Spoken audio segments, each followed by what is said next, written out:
I'm going to talk about two broad topics today. The first is the Personal Information Protection and Electronic Documents Act, or PIPEDA.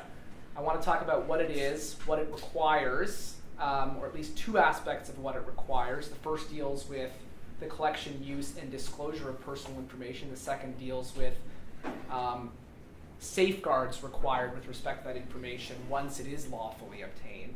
And then I want to briefly discuss some of the civil consequences arising from breaches of PIPEDA.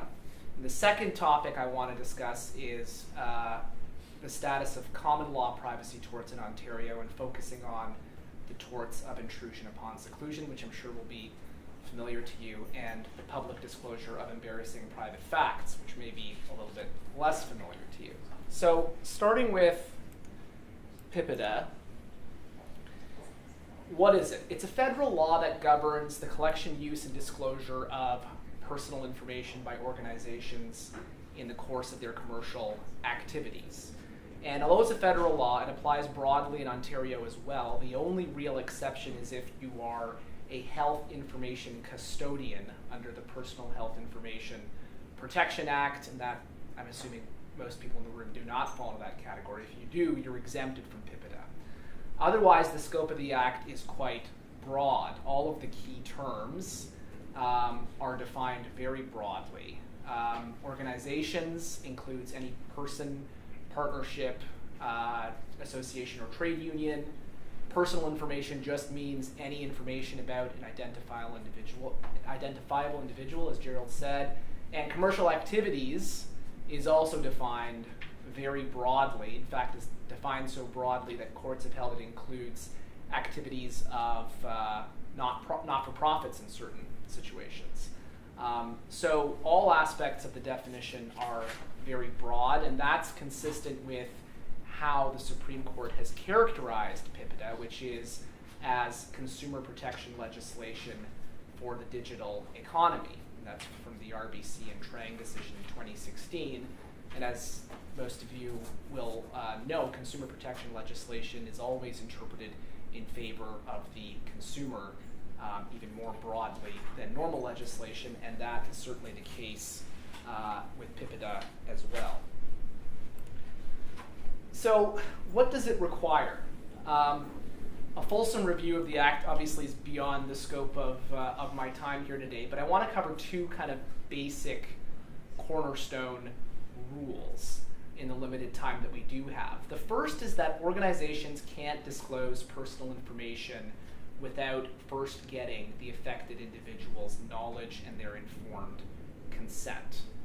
And now that general rule is subject to a number of exceptions. Most of them have been drafted and interpreted very narrowly.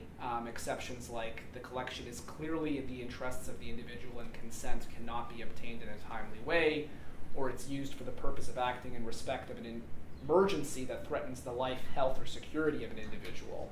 Those are quite onerous thresholds to meet. There's another bucket of exceptions that relate to law enforcement requests, court orders, or investigations of certain potential breaches of legislation. Gerald touched on some of those.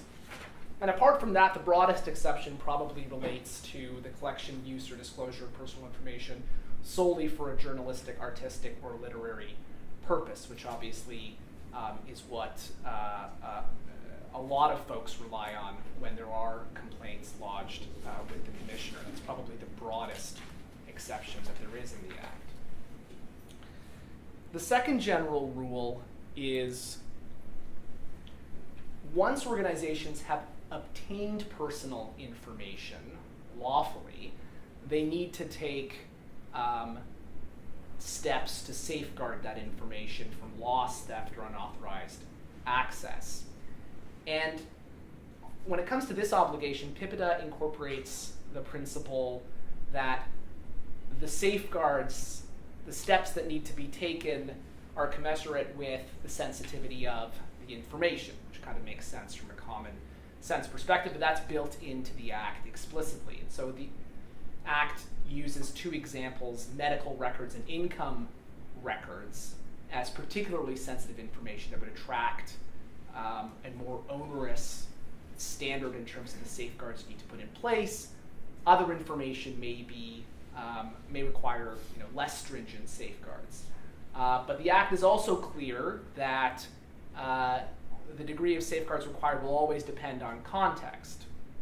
And so, for example, subscriber information for a magazine generally perhaps not attract the most stringent safeguards, but it also might depend on the magazine, right? You could imagine some magazines that could attract more stringent safeguards than others. The concept of safeguards has three different elements. The first are physical controls that should be put in place, locks on doors, things like that. The second are organizational controls in terms of who in the organization knows about the information, how those people are trained, security protocols that are in place. And the third are technological controls which relate to encryption, passwords, that kind of thing. The safeguarding principle in PIPEDA applies equally to organizations when they're holding data and also when they're disposing of it. So you have to dispose of data in a way that also doesn't leave risk to unauthorized access. The last thing to note is that mandatory breach reporting requirements that are supposed to come into place by the end of this year will require organizations to actually notify individuals and the commissioner where there's been a breach and it's reasonable to believe that breach will result in a real risk of significant harm to the individual. The regulations to that are still being worked out in terms of what the notice is going to require, but once those are in place, it's expected that's going to come into force at the end of the year. Failure to issue the notice would result in a fine of up to $100,000. Not clear whether that's per incident or per individual affected. But the upshot of all this may well be that there's going to be more complaints and more litigation because there's going to be this additional impetus for organizations to disclose breaches. Okay, the consequences for breaching PIPEDA. Well, the first consequence is that the Privacy Commissioner can investigate complaints and make recommendations, although they're non-binding. The Privacy Commissioner has a lot of power in this regard.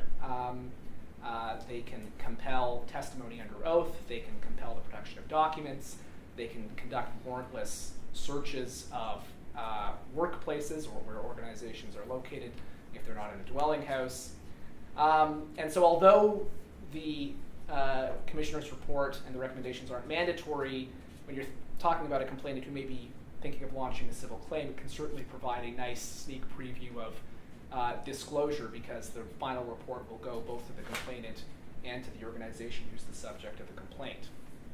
In terms of getting an actual mandatory order, complainants can launch what are called Section 14 applications to the federal court, where they allege a breach of certain provisions of PIPEDA, including the two general rules that I talked about earlier.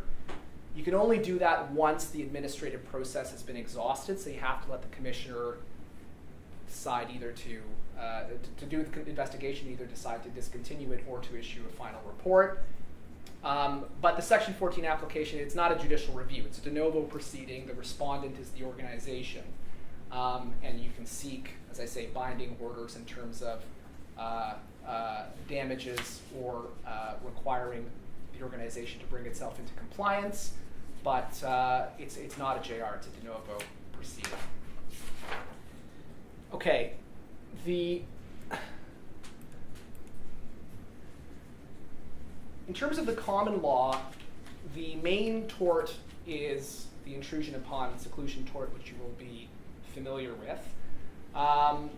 And unlike the PIPEDA Section 14 applications, which are not really a great fit for class actions because they're kind of an individualized remedy, the common law torts, privacy torts, are a great fit for class proceedings, and they've already been.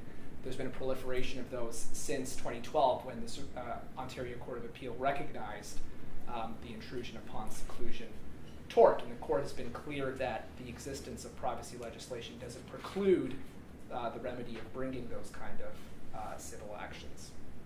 The tort requires the plaintiff to show intentional or reckless conduct, that the defendant has invaded the plaintiff's privacy without lawful justification, and that a reasonable person would regard that invasion as highly offensive, causing distress, humiliation, or anguish. You don't need to show damages, which is great from a plaintiff's perspective, but the trade-off for that is if you are only relying on what the court calls moral damages, there's kind of a cap of $20,000, although there is the door left open for aggravated damages beyond that in special cases.